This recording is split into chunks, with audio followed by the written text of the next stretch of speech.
మన ఛానల్‌లో వరాహిదేవి వీడియోస్‌కి చాలా మంచి రెస్పాన్స్ వచ్చిందండి. థ్యాంక్ యూ సో మచ్ అండి అందరికీ.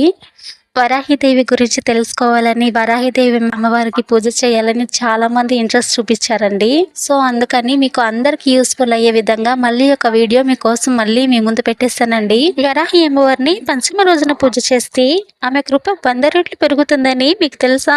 ఈ సంవత్సరం నవరాత్రులు చేయలేని వారు ఇప్పుడు ఈ ఒక్క రోజు పూజ చేసిన అమ్మవారి అనుగ్రహం తప్పకుండా కలుగుతుంది. ఈ వీడియోలో పంచమి తిథి విశిష్టత ఏంటి, వరాహి అమ్మవారికి ఈ పంచమి తిథి ఎందుకు ముఖ్యమైనది, ఈ పంచమి తిథి రోజున అమ్మవారిని ఎలా పూజించాలి, ఈ పూజని ఎప్పుడు చేయాలి, అన్ని పూర్తి వివరాలు ఈ వీడియోలో చెప్తాను. హలో అండి, అందరికీ నమస్కారం. మన శ్రీమాత డివోషనల్ ఛానల్కి స్వాగతం. మెయిన్ వీడియోలోకి వెళ్ళే ముందు ఒక చిన్న రిక్వెస్ట్ అండి. వీడియోని మొత్తం చూసిన తర్వాత ప్లీజ్ అండి తప్పకుండా లైక్ చేయండి. అలాగే మన ఛానల్ని సబ్స్క్రైబ్ చేసుకోండి. పక్కనే ఉన్న బెల్ ఐకాన్ని క్లిక్ చేస్తే నేను చేసే ప్రతి వీడియో మీకు నోటిఫికేషన్గా వస్తుంది.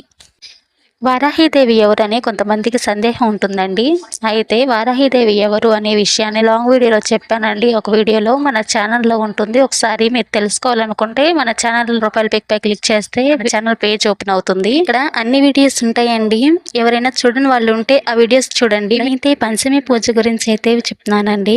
ముందుగా వారాహిదేవికి పంచమి తిథి ఎందుకు ముఖ్యమైనదో వివరిస్తాను. అమ్మవారు సప్తమాతృకలలో ఒకరు. ఇంకా అలాగే అమ్మవారికి ఇష్టమైన శక్తివంతమైన నామాలు ద్వాదశ నామాల్లో కూడా అమ్మవారిని పంచమ్యే నమః అని అంటుంటాము. పంచమి తిథి అంటే 5వ రోజు. ఈ తిథి ప్రత్యేకంగా స్త్రీ శక్తికి ఐశ్వర్యం కోసం చేసే పూజలకు అనుకూలమైన రోజుగా పరిగణించబడుతుంది. వరాహి అమ్మవారికి పంచమి రోజున పూజ చేస్తే పాపాలు తొలగిపోతాయి, దుష్ట శక్తులు నశిస్తాయి, ఆర్థిక సమస్యలు తగ్గుతాయి, భయాలు నిరాశలు తొలగిపోతాయి.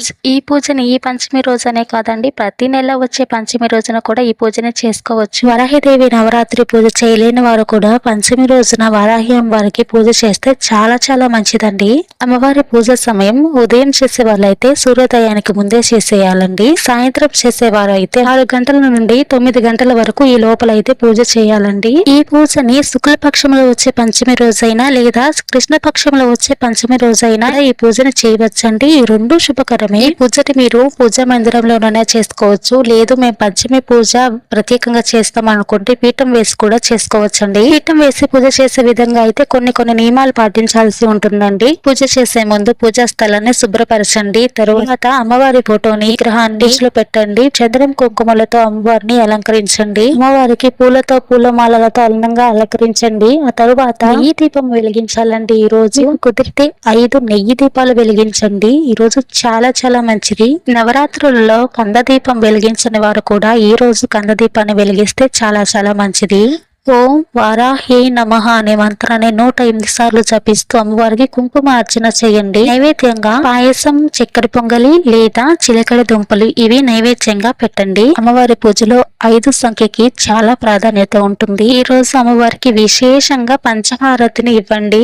ఈ విధంగా అమ్మవారికి పంచమి రోజున సింపుల్ గా పూజ చేయండి. నవరాత్రి పూజ చేయలేని వారు కూడా ఈ విధంగా పంచమి రోజున పూజ చేస్తే కనుక అమ్మవారి అనుగ్రహం తప్పకుండా లభిస్తుంది. నవరాత్రి పూజను చేసిన వారు కూడా పంచమి రోజున అమ్మవారి అనుగ్రహం పొందటానికి ఈ పంచమి పూజను అయితే చేసుకోవచ్చండి. ఈ పూజని ఎవరైనా చేసుకోవచ్చండి. అమ్మవారి అనుగ్రహం కావాలి అనుకునేవారు ఎవరైనా ఈ పూజని చేసుకోవచ్చండి. పంచమి రోజు వారాహిదేవి పూజ అనేది చాలా విశేషమైన పూజ అండి. వారాహిదేవి అనుగ్రహం ఆశీర్వాదం పొందడానికి పంచమి తిథి ఎంతో విశిష్టమైనదిగా చెప్పబడుతుంది. ఈ పూజని మీరు ఏదైనా కోరికతో చేస్తున్న విధంగా అయితే 9 పంచమి తిథులు ఉన్నప్పుడు కానీ లేదా 5 పంచమి తిథులు కానీ ఈ పూజను చేయవచ్చు. ఈ ధర్మబద్ధమైన కోరికలతో మాత్రమే అమ్మవారిని పూజించాల్సి ఉంటుందండి. ఇంతకు ముందు వీడియోలో కూడా నేను ఈ విషయాన్ని చెప్పానండి. అమ్మవారికి దండనాయకి అనే పేరు ఉంది. మనం అమ్మవారిని పూజించేటప్పుడు మన మనసులో ఎటువంటి దురుద్దేశాలు కానీ, ఇతరులకు హాని కలిగించే కోరికలు కానీ, ఎటువంటి చెడు ఆలోచనలు కానీ ఉండకూడదు.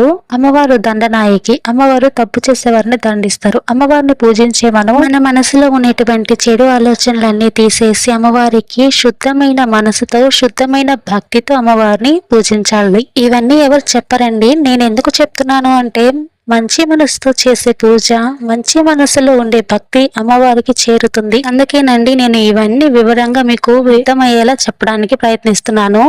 ఇవన్నీ కూడా నేను ఇంతకు ముందు వీడియోలో చెప్పానండి. కానీ ఇప్పుడు మళ్ళీ ఎందుకు చెప్తున్నాను అంటే కొత్తగా చూసేవారు కూడా తెలుసుకుంటారు అనే ఉద్దేశంతో చెప్తున్నానండి. ఈ పంచమి పూజ చేసేవారు తలస్నానం చేసి పూజ చేయాలండి. నూనెను తలకు పట్టించకూడదు. ఈ పంచమి రోజున మీరు చేసిన పూజ, ఆమె ఆశీస్సులు మీ ఇంటికి, మీ జీవితానికి శక్తిని నింపుతాయి. ఆమె అనుగ్రహంతో భయాలు తొలగిపోతాయి, ఐశ్వర్యం పెరుగుతుంది, మనసుకు శాంతి లభిస్తుంది. అమ్మవారిని పూజించండి, ఆమె పేరును స్మరించండి. ఆమె ఆశీర్వాదంతో జీవితం వెలుగులు చూస్తుంది. ఈ వీడియో మీకు ఉపయోగపడిందా? అయితే ఈ పంచమి రోజున మీరు చేసే పూజనే కామెంట్ లో తెలియచేయండి. వీడియోని లైక్ చేయండి. అలాగే ఈ వీడియోని మీ ఫ్రెండ్స్ కి, మీ ఫ్యామిలీ మెంబర్స్ కి, మీకు తెలిసిన వాళ్ళందరికీ కూడా ఈ వీడియోని షేర్ చేయండి. సో దట్ వాళ్ళకి కూడా ఈ ఇన్ఫర్మేషన్ యూజ్ అవుతుంది. ఇంకా మరెన్నో శక్తివంతమైన శ్లోకాలు, తిథులు, విశిష్టతలు తెలుసుకోవాలనుకుంటే మన ఛానల్ ని సబ్స్క్రైబ్ చేసుకోండి. పక్కనే ఉన్న బెల్ ఐకాన్ ని క్లిక్ చేయండి. నేను చేసే ప్రతి వీడియో మీకు నోటిఫికేషన్ గా వస్తుంది. ధన్యవాదాలు. జై Varahi Devi. Thank you for watching my video.